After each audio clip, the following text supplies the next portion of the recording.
I get someone referred to me and I schedule that call. It doesn't mean that everybody is still going to be the perfect right fit for you or for me, but for me to keep those relationships with my referral sources very strong, I feel very obligated to take that call, to make that meeting happen and determine, is it a good fit or isn't it? And it's okay if it isn't. I owe that to these people that trust me and are giving my name to someone else.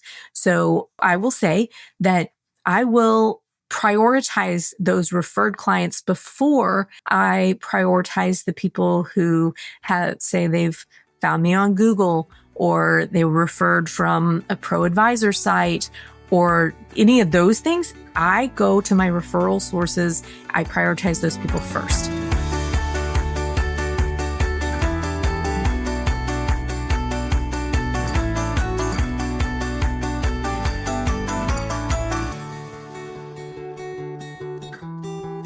Hi, and welcome to another episode of Accounting with Confidence.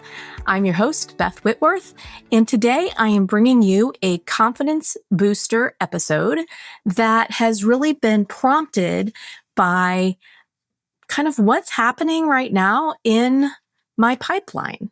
So, in a definition of my pipeline is all of those places where you have the opportunity to make a sale. And typically, accountants aren't known for being salespeople, but over the years, that is the role that I have had to embrace inside of my firm. And I wanted to jump in here because I have talked over the years about wanting to create this all-encompassing marketing plan to help us grow the business, to help us get recognized out in the world. And I have struggled with it in the fact that it's very time consuming. There's lots of moving parts. It's not my favorite thing. So I tend to procrastinate things that aren't my favorite. And I had this enlightenment in the last few weeks as we have decided on and chosen a software, an application that is going to help us manage that sales pipeline. And I just bit the bullet and implemented it. It's kind of rough, but it was a place for me to capture all of those leads that are coming into the business. So why I wanted to talk about this is because it became very apparent that my leads are coming from my referral network. And that is what I want to talk to you about today is developing your referral network. Because what I have found is that as I'm trying to create this great marketing pipeline and this machine that is going to do all the things, we get a lead and it sends out some sort of, email, structure where, on day one, they get this email and then they get, look, that wasn't happening. I know how to do it. I know what it takes. I have not had the time to develop that for the accounting firm. But what apparently I did have time for and didn't recognize was that I have developed a very strong referral network. And it has made the difference between having a full pipeline and an empty one. As of last weekend, before I started the weekend, I owed 14 people proposals. Now, some of that was multiple entities for one person, but still 14 different engagements that I had the opportunity of getting. So these are people who have been referred to me, whether it was from an existing client, which is great. That is the truest testament to what your client thinks about the service and the value you're bringing to them is when they refer someone to you. So a lot of those were existing clients that were referrals. They were referring new people or they wanted to expand work with us. or it was coming from some of my other pipelines of people, my referral networks. One that I have worked very hard on over the years is finding financial advisors who I really click with. And those financial advisors are people who have been able to, learn what I do. I learn what they do. And we develop a relationship that most people who, well, I think all people need to have somebody prepare their tax returns, but financial advisors really have that pulse on the client to know where their financial needs are and what type of accountant they may need. So I have financial advisors, shout out to them. And I have multiple. So that's the trick with having referral sources is you need to have more than one in different areas because not everyone clicks with everyone. Everybody knows there's some personality traits. There is some communication methods. There's lots of things there. So having multiple has been really critical. So other sources that have been referral networks for me are other accountants who do things differently than I do. Maybe they serve a different type of client base. Maybe they do bookkeeping work and don't do tax work. Maybe they don't handle a certain industry. They don't handle not-for-profits, or they don't do payroll or bookkeeping, or there could be something. And so developing those relationships has been critical as well. And then a couple other sources of referrals that I have found that you might not have thought about are finding people in your hobby groups. So everybody knows I've been racing my Mustang for years and years. And in being a part of that community and actually sort of, talking about what I do or what we do, and people will say, "Oh, I need an accountant. Do you handle this or this?" And so I've gotten several types of clients from that hobby group.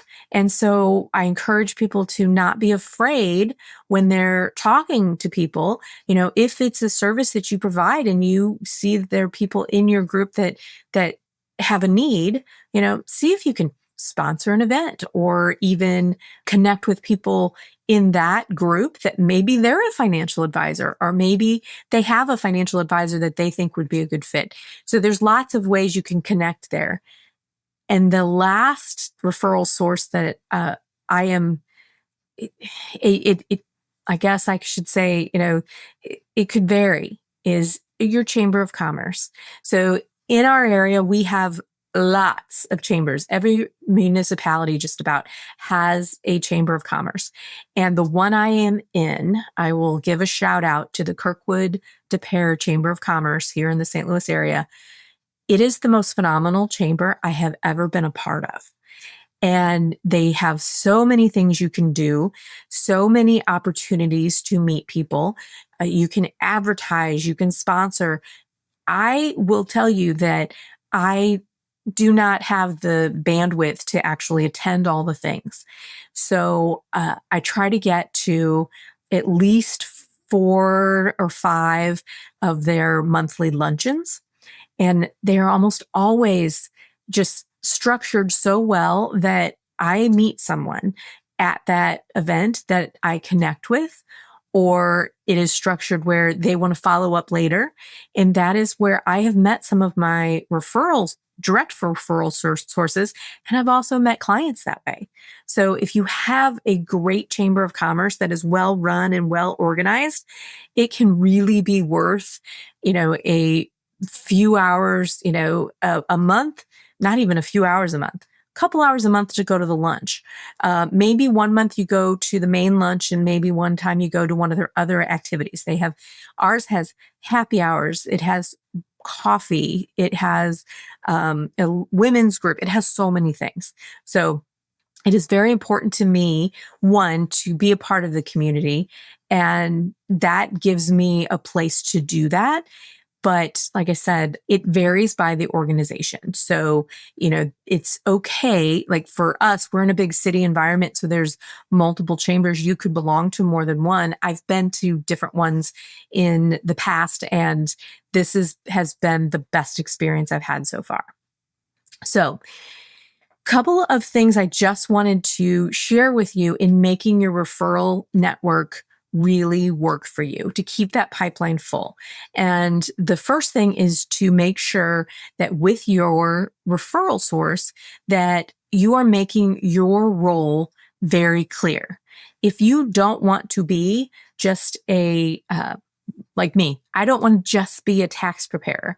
I want to be a resource. I want to be someone who is helping my clients achieve their goals. And that gives me the ability to share with those referral sources that, hey, I am not your average accountant. Don't send me people who just want to drop off their taxes once a year and get their, a copy of their estimates and their tax return and don't talk to them for another 12 months. I don't want that. And so I try to find, and I communicate that very well to them as things have changed. Hold on, my notes have gone to sleep because I use a Remarkable. So we're just going to start them back up here. Okay. And the other piece of that, getting to know, what you want a relationship, not a transaction, is to make sure that the person you're connecting with knows what makes you different, because they're going to have other referral sources that they want to refer people to based on the knowledge of their client or their situation. So they want to be able to know, okay, Beth wants a relational type situation. She wants a client who wants to be involved. And maybe somebody else says, just send me the tax returns. I'll get them out. I don't really want to be involved in the rest of that planning or whatever. Okay.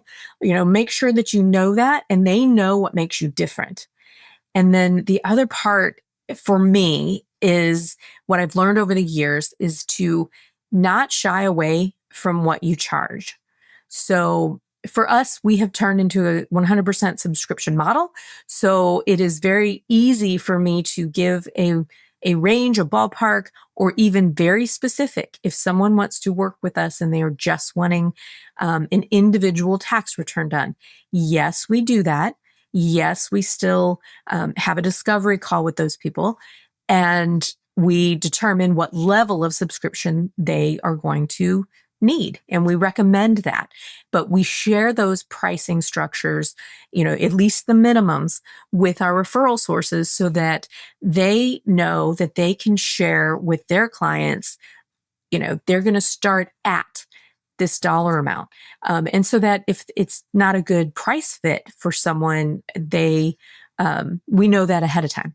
They won't refer that if they think the client is going to be price sensitive in some areas.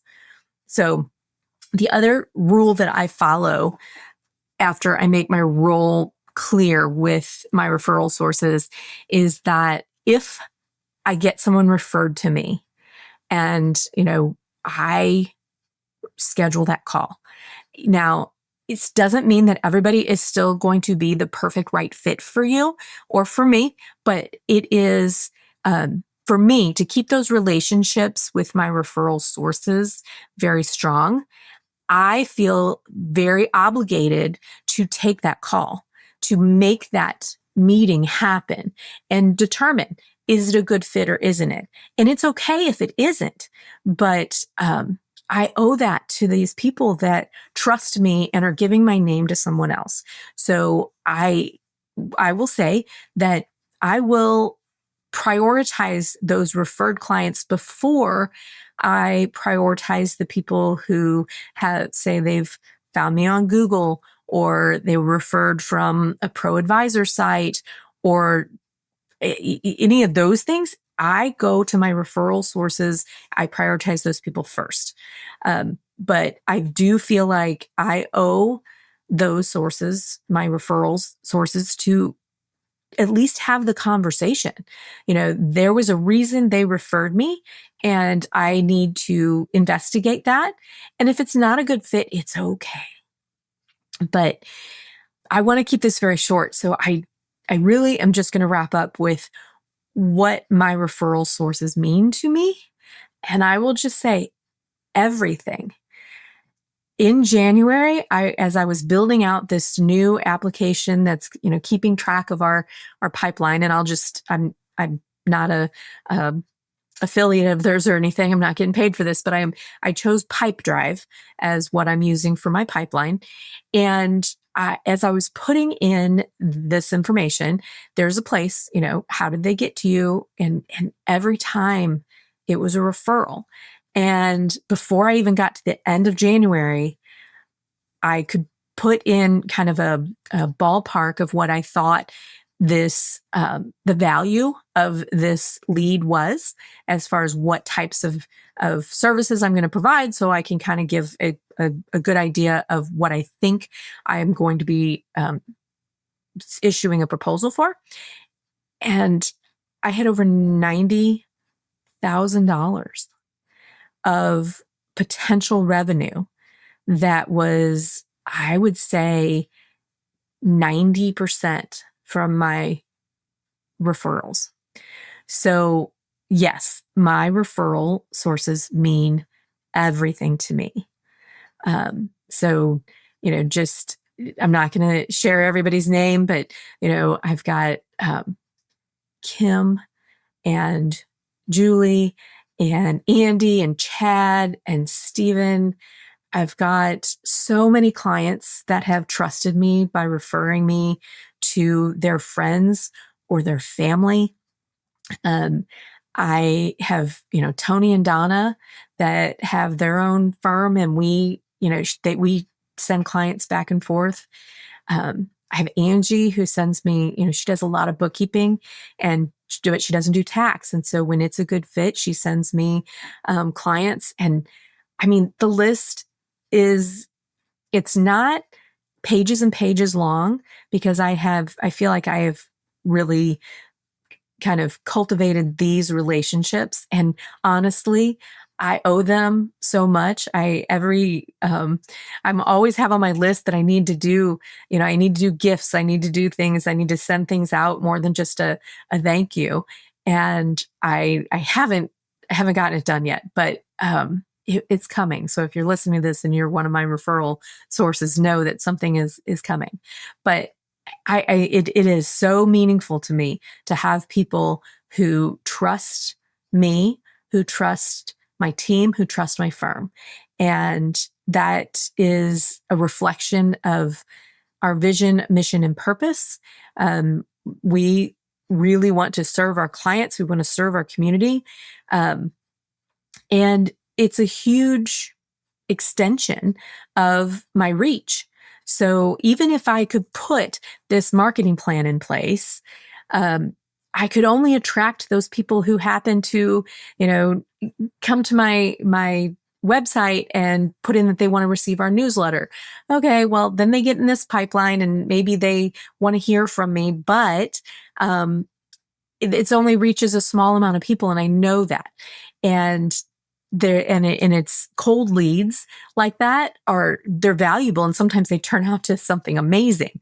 But having those referrals sources to tell us, I really trust this woman. Please go work with her and her team. It is so powerful for me. And I realized that not having had this marketing system all built out and been working on it for over 3 years is okay, because our pipeline has always got things in it. We've got leads in our pipeline, and we have this whole time. So I think having that marketing system built out is just an over and above. But I will say that referral networking, finding your people who like, and trust, and who also value you, and sharing what you're trying to accomplish with them will allow them to help you, and vice versa. I mean, I refer people back to these people as often as I can. When I think I have a client that would be a good fit for one of these financial advisors, I figure out which ones names I give out, thinking what will be the best fit. And I send it over, because I trust them too. Okay, so that is me on my soapbox about referral networking. And I really just wanted to jump in here and give a big thank you to those people, and also to share with you that it's a really important part of your business. If you don't feel like you have a strong referral network, maybe this year it's a goal to add 1 or 2 people. And I will say, this isn't something that happened overnight. This has been years of having relationships and staying connected with people. And it is definitely paying off. And I wish that for everyone. I think referral networking and, being able to connect with people, whether it's someone who can refer you business, you can refer them business, or you can do business with someone, it's priceless. It is better than any Google ad. It's better than any email pipeline I might create. It's worth it. So, okay, everybody, think about setting a goal for this year on, adding to your referral network.